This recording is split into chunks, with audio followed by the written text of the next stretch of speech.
Allahu Allahu. Cerita kapal terbang. Cerita bab kapal terbang. Sekarang ni yang kita dengar-dengar tu banyak berkaitan dengan tekanan supaya redha, sabar dengan ujian Allah Subhanahu wa taala. Redha dan sabar dengan ujian Allah Subhanahu wa taala kerana apa-apa perkara yang berlaku, tragedi yang berlaku adalah ujian daripada Allah Subhanahu wa taala, ada hikmah dia.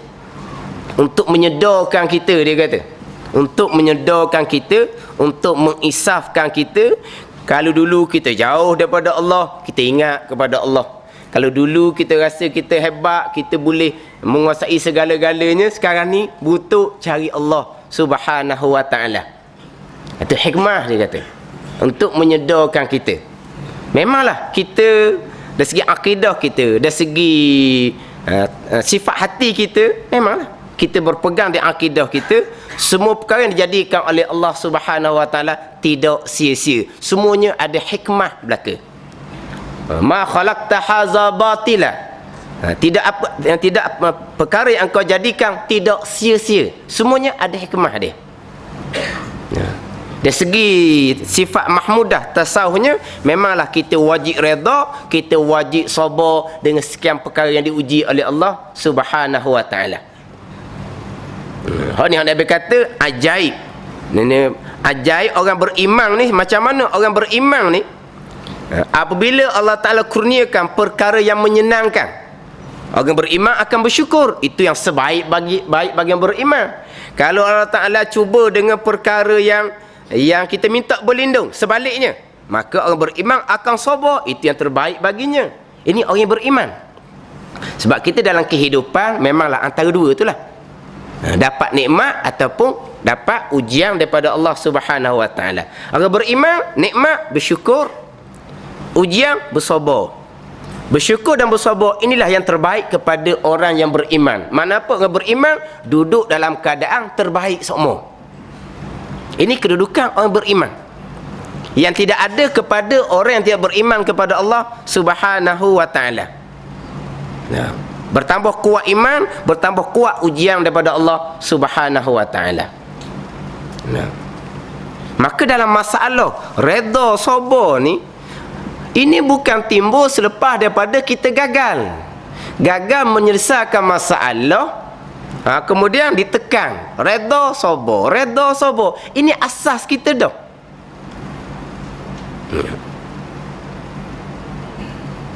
Cuma yang timbul masalah, tak ada masalah lah. Penekanan redha sabar tu memanglah kita kena tekan semua.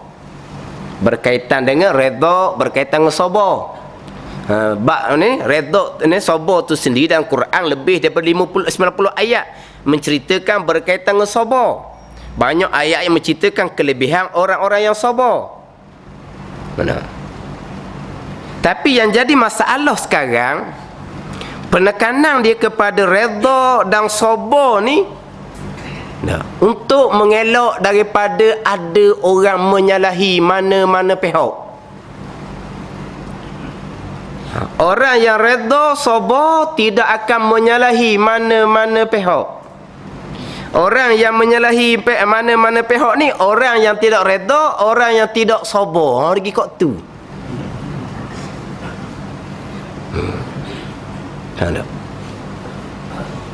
Sekarang kita balik pada pegangan kita, sekalian perkara yang berlaku, sama ada baik, sama ada buruk, datang daripada Allah Subhanahu wa taala. Itu akidah kita, rukun iman yang keenam. Bila sekian perkara ni datang daripada Allah, kita wajib redha. Itu tasawuf. Sekian perkara, sama ada perkara tu perkara yang baik ke, perkara yang jahat ke, kita wajib redha dari segi tasawuf. Tapi jangan lupa dari syariat zahir. Kalau perkara yang berlaku ni perkara yang jahat, perkara yang buruk, datang dari kelemahan, kecuaian manusia, yang pertamanya, haram kita sandar perkara yang berlaku yang berpunca daripada kelemahan dan kecuaian kepada qada dan qada Allah Subhanahu wa taala. Yang kedua pula dari syariat kita ni, kalau benda ni benda yang salah, kita wajib kena cegah. Kita wajib kena beri peringatan. Kita wajib kena tegur. Sebab terkadang teguran, rungutan ni adalah untuk menyedarkan. Sebab apa yang berlaku ni punca daripada mana? Dalam masalah kita berpegang segala perkara tu, akidah tetap dah, redha sabar itu tasawuf tetap dah, tapi syarat zahirnya di mana? Tambah pula yang berlaku ni bukan benda yang normal. Normal ni dia terempah di Laut Cina Selatan. Itu normal lah. Tak pelik lah tu. Perjalanan dia kan. Jatuh di Laut Cina Selatan, apa isa lah. Kesilapan jentera ke, kecuaian manusia ke, khianat manusia ke, apa isa lah. Tapi yang berlaku ni pelik. Tak pelik? Berpusing, lepas berpusing tuju ke tempat yang memang tak ada tempat yang nak turun dah. Tak ada dah.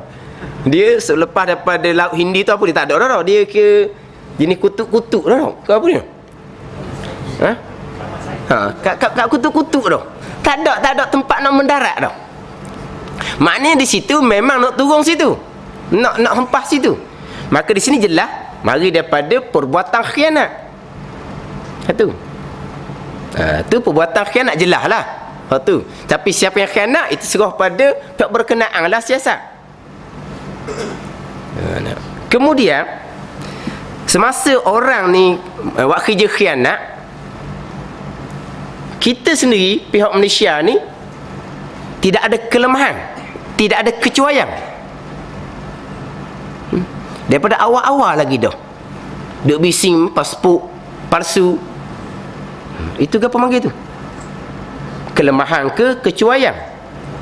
Kelemahan ni mungkin kelemahan sistem ke, ataupun mungkin sistem teratur molek, mungkin yang menjalankan tugas tu cuai. Itu pihak Malaysia pula, pihak kapal terbang tu sendiri. Semasa dia patah balik itu pula, dia lalu ke atas udara Malaysia, ruang udara Malaysia, bukan dia menusuk ke bawah tanah. Kalau dia menusuk ke bawah tanah, timbul belah sana tu nak kena kita. Lalu ke ruang udara Malaysia. Hak TUDM gong kedok yang mula-mula kesan. TUDM gong kedok yang mula-mula kesan. Sebelum daripada TUDM di Penang. Lepas tu pihak berkenaan dia kata andaian dia, maknanya dia pusing balik tu kerana menara kawalan udara hok panggil patah balik. Jadi orang panggil apa ni? Kelemahan ataupun kecuaian. Jadi kalau kelemahan dan kecuaian, kita ingat sandar kepada qada dan qada Allah Subhanahu wa ta'ala. Masalah kepada yang terbabit, yang terlibat, memanglah kalau beriman tak lari daripada syukur ataupun sabar. Itu kelebihan orang yang beriman. Itu tasawuf. Hak zahirnya kita membiarkan. Sabar maknanya membiarkan. Redha maknanya membiarkan. Tanpa perlu tanya ke ataupun pertikai ke, tak perlu. Pertikai tidak redha. Pertikai tidak sabar. Hak berat laginya pertikai tidak beriman dengan qada dan qada Allah Subhanahu wa ta'ala. Nak lawan qada dan qada Allah Subhanahu wa ta'ala, ni jauh lah laginya. Sebab kita kena atur molek pegangan di mana syariat batin tasawuf, di mana syariat zahirnya di mana. Sebab kita ada tiga di sini, Islam, iman dan ihsan. Sebab ini sudah berulang kali. Berulang kali perkara yang seumpama ni, ini bukan pertama kali. Berlaku perkara-perkara yang buruk. Berlaku dia buat benda-benda yang mengaibkan. Dia menjatuhkan kerajaan Perak secara yang tidak, yang cara yang dia pun berlindung juga, cara menjatuhkan sandar kepada qada Allah, kena terima. Kita kena beriman dengan qada dan qada, kena redha, kena sabar. Dulu seumpama tu dah. Kemudian kita hadapi pilihan raya 13 baru ni pula dengan berbagai-bagai hello. Kena redha, kena sabar, Tuhan tak kedai dah.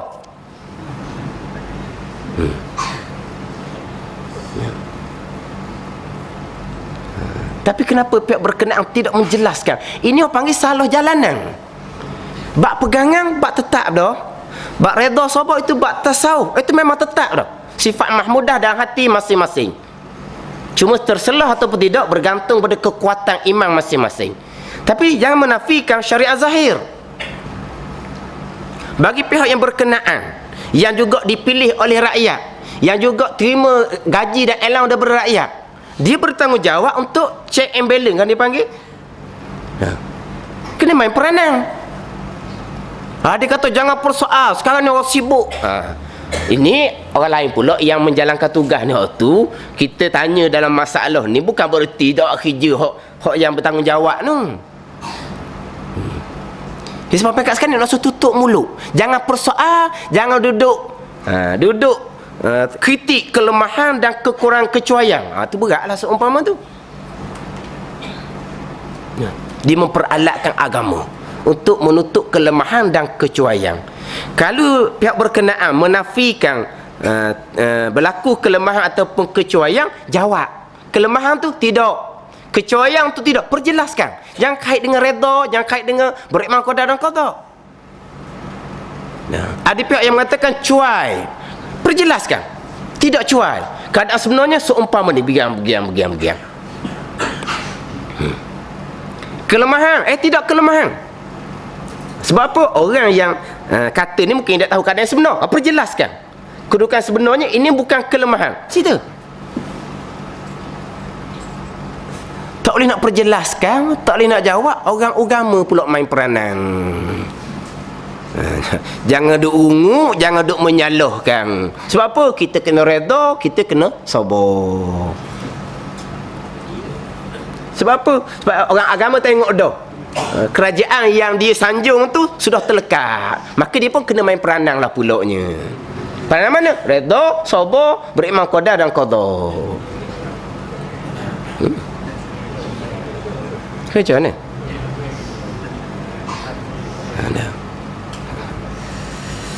Sebab apa? Sebab keputusan kan ni keputusan yang kiraan yang negatif dia panggil. Kalau keputusan positif, macam mana agaknya? Hilang hari yang kedua, hari ketiga, jumpa pula dapat menyelamatkan. Ada qada dan qada Allah Subhanahu wa taala. Ada lagi qada dan qada Allah Subhanahu wa taala. Kecekapan, kepantasan, kecanggihan, kehebatan. Ada qada dan qada Allah? Tak ada dah lah. Sebab apa? Sebab berjaya.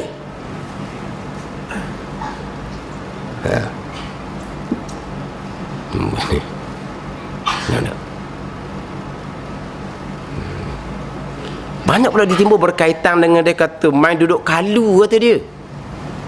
Macam timbul kan, kalulah TUDM bertindak memastikan pesawat mana yang tidak dikenali tu tak jadi seumpama ni. Dia tak ada kalu-kalu kata dia. Betul. Kita beriman tidak ada kalu-kalu. Tapi kalau berbentuk peringatan, pengajaran di masa akan datang, itu dibenarkan.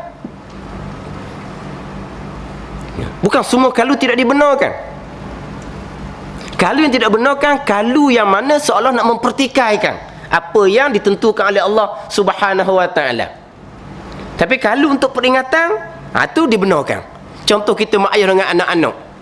Kalau dengar kata orang tua, kalau tak bawa laju sebagaimana hok mak ayah larang seumpama ni, tak jadi seumpama ni. Kalau di sini kalau bukan mempertikaikan apa yang qada dan qada Allah, peringatan kepada anak kita di masa akan datang. Ini samalah kalau maknanya TDN ambil tindakan pantah, tak berlaku seumpama ini peringatan di masa akan datang. Hok ni tak ada nak kalu-kalu dah, dia nak gustang balik dah.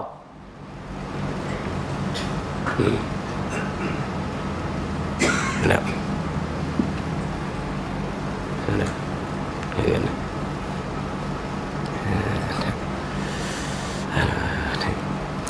Kalulah kita pakai alasan yang seumpama ni, gagal menjalankan tugas, tak serah, patut akhirnya Allah menentukan. Lain kali rakyat pun boleh ambil dengan alasan yang sama. Kita terima satu kerja, kita terima satu tugas, sampai masa kita gagal menjalankan tugas. Apabila majikan kita marah kita, kena beriman qada dan qada. Okey, kena redha, kena sabar. Sebab apa? Ini ketentuan daripada Allah Subhanahu Wa Taala. Allah menentu dah hasil seumpama ni, saya tak ada daya upaya. Tak sama. Tapi kalau kita dapat menjalankan tugas dengan sempurna, majikan kata bagus, tengok siapa pekerja. Tapi time kita gagal, rezeki setakat ni je, tak tercapai sasaran, dah tak kedai dah seumpama ni. Tak kedai dah, sasaran dapat setakat ni sahaja. Maka kena redha, kena sabar, kena beriman dengan qada dan qada. Tak sama. Walah dia gagal menjalankan tugas, mungkin kelemahan dia. Apa kelemahan dia? Mungkin dia lembab sikit ke, dia pemalu ke. Kena mengaku itu kelemahan saya. Ataupun berat lagi, kecuaian. Apa kecuaian? Orang suruh kerja pukul sekian-sekian, dia kerja lewat-lewat. Lepas tu minum lama-lama. Itu apa bukan kelemahan, itu kecuaian. Kita ni sebab syariat kita, kelemahan dan kecuaian yang berlaku haram kita sandar kepada qada dan qada Allah Subhanahu Wa Taala. Ya. Majikan tu pula memanglah dia wajib redha. Dia wajib redha. Sebab ini semua susunan Allah Subhanahu Wa Taala. Lepas tu dia berdiam diri. Tak semestinya dia berdiam diri. Sebab redha bukan bererti membiarkan kemudaratan berlaku kepada kita. Kita ada ikhtiar usaha zahir. Pekerja yang seumpama ni kita perlu amaran ke dia ke, tukar pekerja lain ke. Apa yang telah berlaku? Hati dia redha, diterima. Dia nak marah, itu bab zahir sebab dia tidak menjalankan tugas. Tambahan pula kalau dia cuai menjalankan tugas, dia tidak menunaikan amanah yang diwajibkan kepada dia. Majikan boleh marah. Marah bukan berarti hati tidak redha. Redha tetap dah.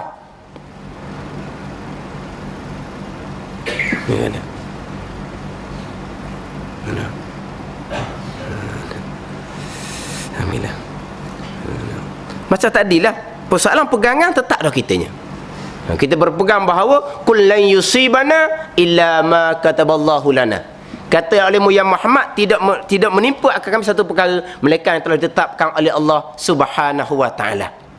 Masya Allahu kan wa man lam yasha lam yakun, atau kama qala sabda Nabi SAW. Perkara ditentukan oleh Taala akan berlaku, perkara yang tidak ditentukan oleh Taala tidak akan berlaku.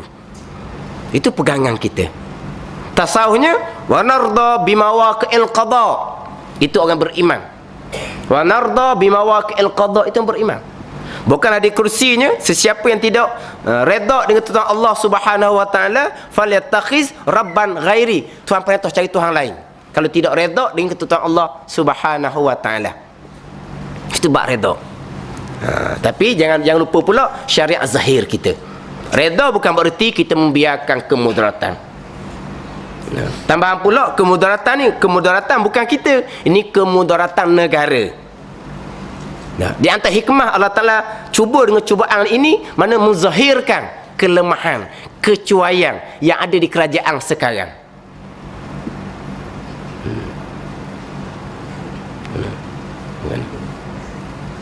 Kemudian macam ni nak menjelaskan, waktu dia kena jawab lah. Jangan nak tutup mulut, redha, sabar, jangan bunyi. Ini dia ambil alih tugasnya oleh ustaz-ustaz dia untuk tolong kerajaan dia. Dia memperalatkan agama.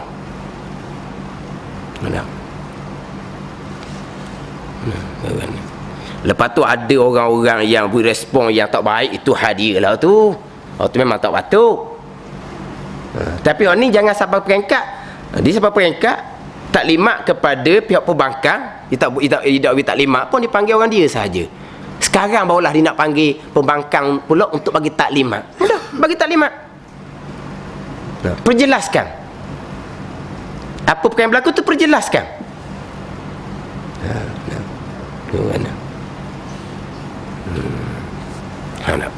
Kita kena faham dari segi pegangan, dari segi syariat zahirnya, dari segi syariat batinnya. Mana redha sabar bukan berarti kita membiarkan. Sebab sini jelas banyak kelemahan kecuaian yang berlaku.